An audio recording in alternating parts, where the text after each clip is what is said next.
To my YouTube listeners, if you haven't subscribed to the channel yet, please subscribe. It'll make a big difference for the Chassidic Story Project. This is the Chassidic Story Project with Barak Hullman, podcasting from Jerusalem, Israel. This podcast is sponsored by listeners just like you. To become a supporter of this podcast, please go to HasidicStory.com, HASIDIC story.com. You'll never know, you'll never know, you'll never know, you'll never know. Hannah and Mendel had been struggling for many years. They were struggling financially, and they had several children that were ready to get married. And while Mendel was pacing around the house, asking his wife, Hannah, what are we going to do? How are we going to deal with this problem? She says, Mendel, please, go to the Baal Shem Tov. Tell him about our difficult circumstances. And ask him for a bracha. Ask him for a blessing. And Mendel thinks to himself, you know what? You're right, Hannah. I'm going to go to the Baal Shem Tov.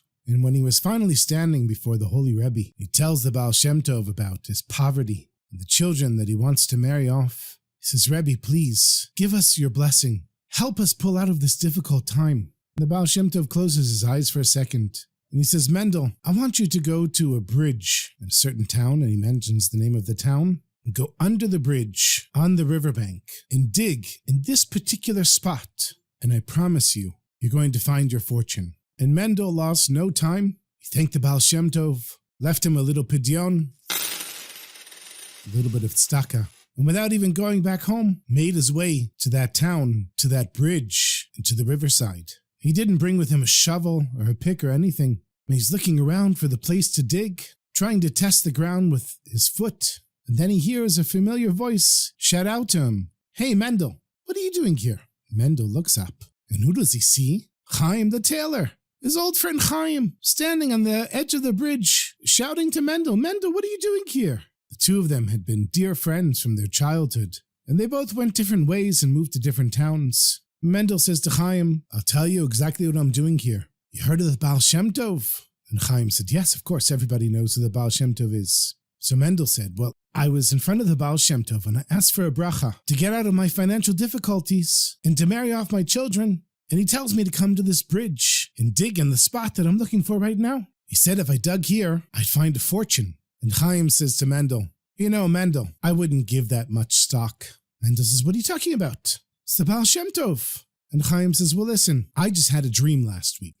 I was sitting at my work table in the tailor shop when an old man comes to me in the dream and he tells me to go to the town that you live in, Mendel, and to go to your house and to dig under your stove. And there I'm going to find a buried treasure. I wanted to ask the old man in the dream, how am I supposed to go into a stranger's home and start digging under his stove? But the old man disappeared and I woke up from the dream. So the tailor said, you know, I wouldn't give the Baal Shem Tov's advice so much stock because I also had a dream about your house. And Chaim had hoped to continue the conversation with Mendel. But when he looked, Mendel was gone. Mendel had taken off. He forgot all about digging under the bridge and ran home as fast as he could. What crazy ashkacha pratit, divine intervention, that there he is under the bridge, and his old friend Chaim says to Mendel, go dig under your own stove and you'll find a fortune. So Mendel comes home, and Mendel's wife Hannah says, no, Mendel, how did it go? He says, we'll see tomorrow morning, Be'ezrat Hashem. And when the family went to sleep, Mendel slowly moved the oven. It started digging.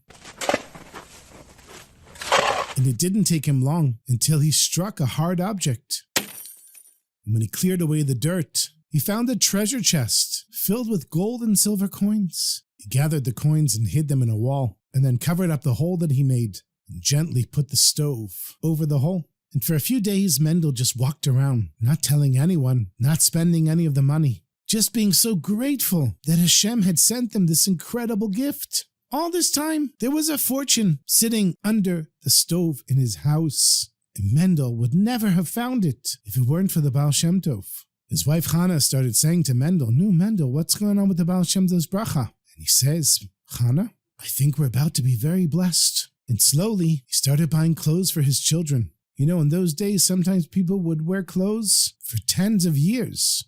They would get dirty and torn. They'd sew them back together. It wasn't like today. Clothes were very expensive. They were all handmade. And not everybody had the proper winter clothing, especially in a place like Ukraine. Slowly, Mendel's children had warm coats and new shoes, and there was fruit and meat in Mendel's house. And no one could understand how Mendel, who was always so poor, could possibly afford such luxuries. But as the months went by, Mendel's conscience started bothering him. He said, "Here I am, living a comfortable life, when I really owe my good fortune to the advice that I received from my old friend Chaim the tailor. I mean, if he hadn't told me about his dream, I wouldn't have found the treasure under my stove." And so Mendel decided he's going to take 10% of the money that he has and give it to Chaim. And he packs it in a sack and starts walking on his way to where Mendel lives. And about halfway on the journey, he hears a familiar voice saying to him, "Hey, Mendel, what are you doing here?" Mendel says, "Chaim, what are you doing here?" And Mendel says, "I was on my way to meet you, Chaim." And Chaim says, "I was on my way to meet you, and I was about to take a different route, but I took the wrong road, and somehow I ended up here."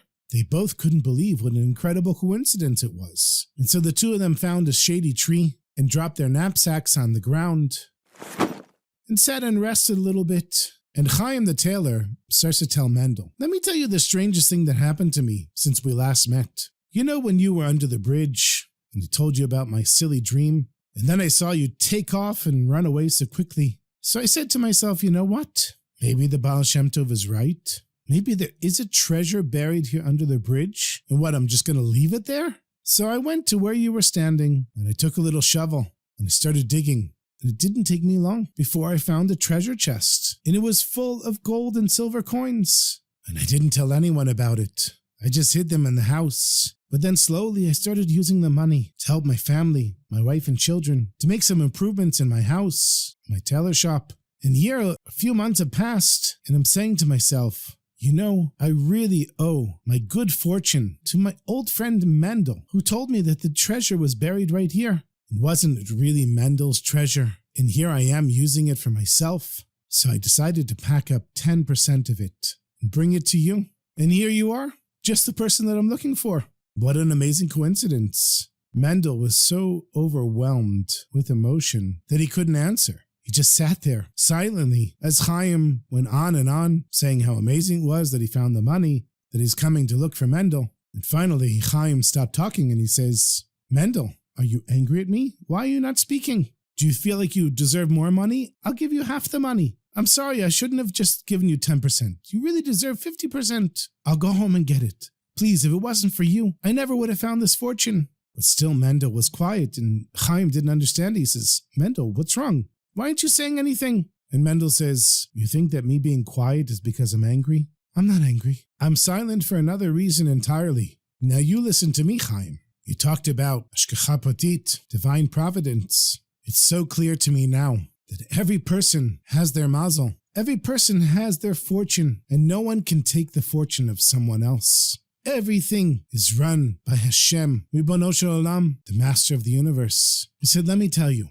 I came to your hometown in search of a treasure under that bridge. But that treasure was not for me. That treasure was meant for you. And I followed your dream and went back home and moved my stove and dug underneath it. And I found a great treasure in my own house, under my very own stove. Is this not a miracle? And now comes the miracle within a miracle. Just like you came to the decision that I deserved 10% of your treasure because I showed you where it was. So I also concluded that you deserve 10% of my treasure because you told me where it was. And here we are halfway between our hometowns with our sacks of money. Look at how wondrous and marvelous are the ways of heaven." And the tailor says, "Gewalt, Mendel, it's unbelievable what just happened to us. But now here we're sitting with all this money and you don't need it and I don't need it. So what are we supposed to do with it? Clearly the money is for a special purpose. But what is it for?"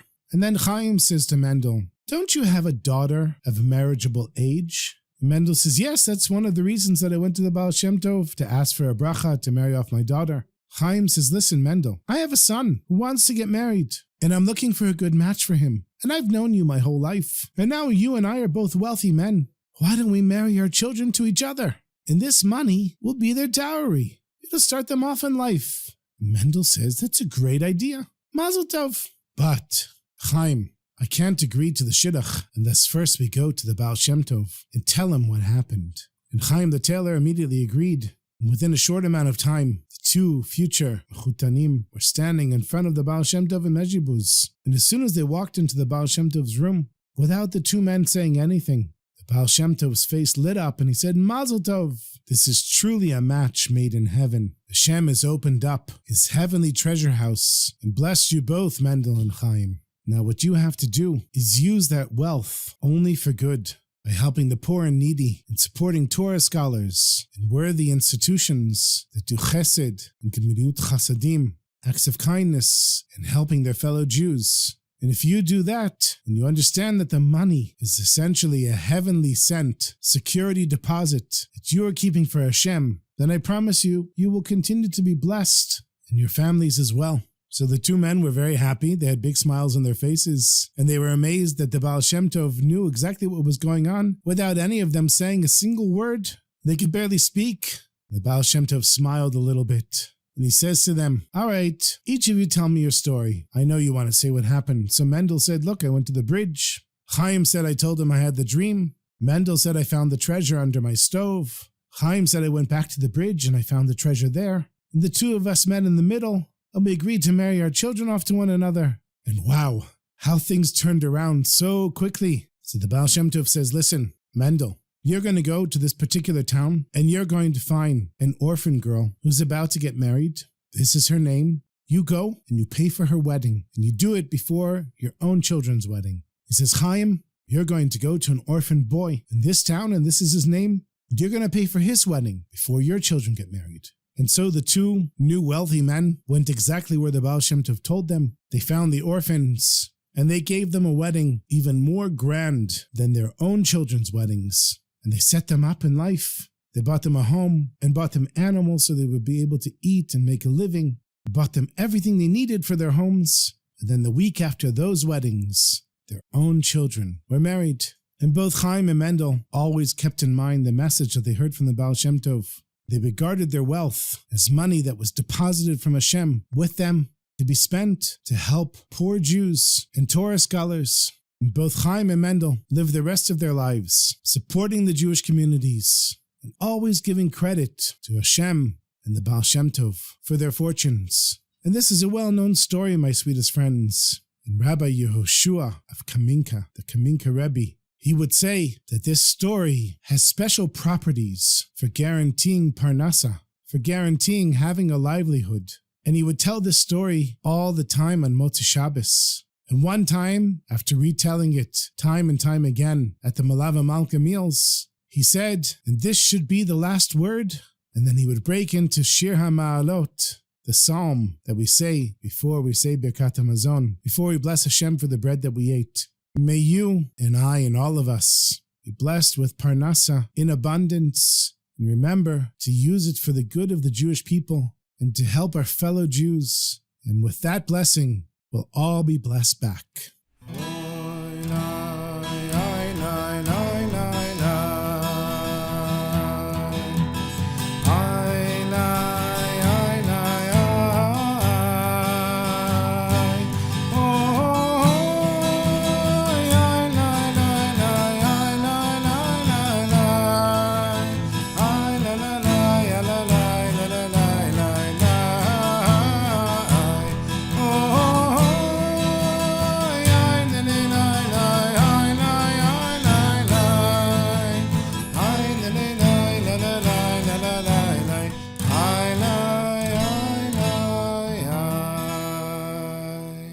I have one more short story for you.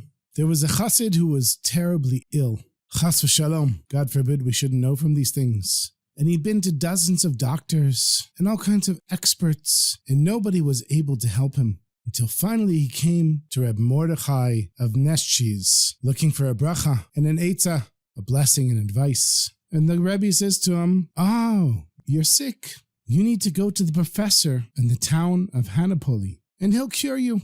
The sick chassid was so happy. He finally got advice as to who can heal him. And in those days there was no train going to the backwoods in the Ukraine to Hanipoli. So, knowing that if he didn't get help, he might die, chas v'shalom, he decided to hire a wagon driver to drive him the long journey through the mud roads of Ukraine. Until finally he arrived in Hanipoli, very weak and sick. And he says to the townspeople there, "Where is your professor? Where does he live?" And they said, "Professor? In Hanipoli? Are you joking? There's no professor here." But the Chassid knew that the Rebbe doesn't make mistakes. If he told him to come there, then there's a professor. So he said, "Okay, no professor, where's your doctor? Where does your doctor live?" And they said, "We've never had a doctor in this town." Everyone looked at one another and they said, "We never had a doctor here. A doctor living in this town? Are you joking?" So he said, "Well, at least you have a nurse or somebody that can treat people here." But even that they didn't have in that town. And the Chassid was dumbfounded. He didn't understand what was going on. How could the great tzaddik of Nishiz have told him to come there when there was no one there? There was no professor, there was no doctor, there wasn't even a nurse, there was no one. He didn't understand, and he felt like he had wasted his time, and he had so little energy, and it was so hard to get there, and it cost so much money. And he went all the way back to Reb Mordechai, and he says to the Rebbe that in the whole town of Hanipoli, there's no professor, there's no doctor, there's no nurse, there's no nothing. So Reb Mordechai, he says to the sick chassid, "Well, tell me, my good man, what do the people in Hanipoli do if, God forbid, one of them becomes sick?" The chassid says, "Do? What can they do? They don't have anyone there to help them. I suppose they have no choice but just to trust in Hashem and ask Him to be merciful and heal them from heaven." And Reb Mordechai says, "Yes, that's it. That's the professor of Hanipoli that I sent you to.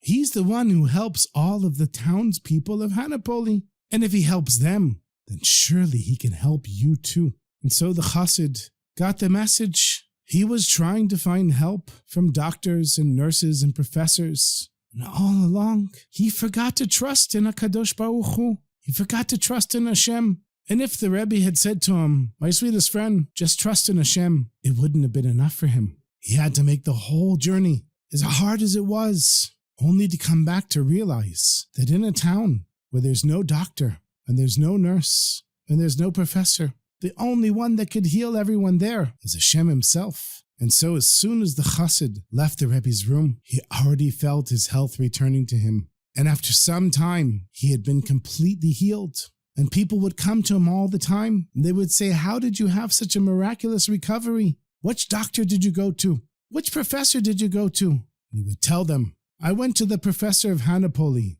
who heals all the people of that town, and he can heal you as well." Should all be healthy and wealthy, Be'ezrat Hashem, always besimcha, and always in a joyous way. Lai, lai, lai, lai, didi, lai, lai, lai, didi, lai, lai, lai, lai, didi, lai, lai, lai, didi, lai, lai, lai, didi, lai, lai, lai.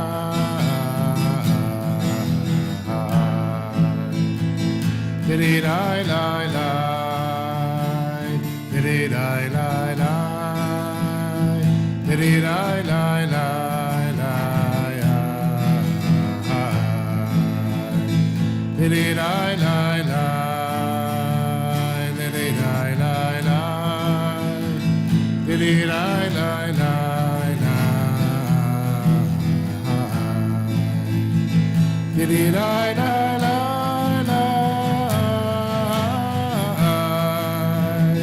Diddy die lie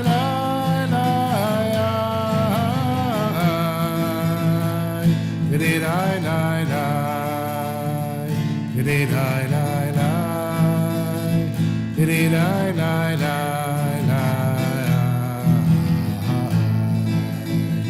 diddy die lie lie, diddy die lie lie, diddy die lie lie.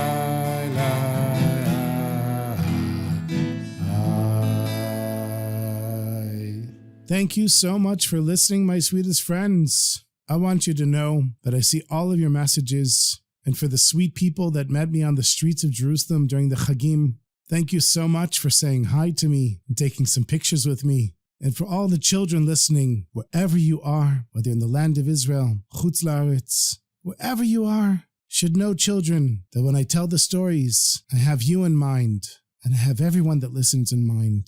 And I sit here in my office by myself. I don't know who's listening, unless you write to me, or meet me, or contact me in some way. But I do know you're listening, and I'm always thinking about you, my sweetest friends, and I'm always davening for you. B'ezrat Hashem, we should merit to see revealed good in all of our lives, the lives of everyone we meet. L'chaim, my sweetest friends. L'chaim. L'chaim.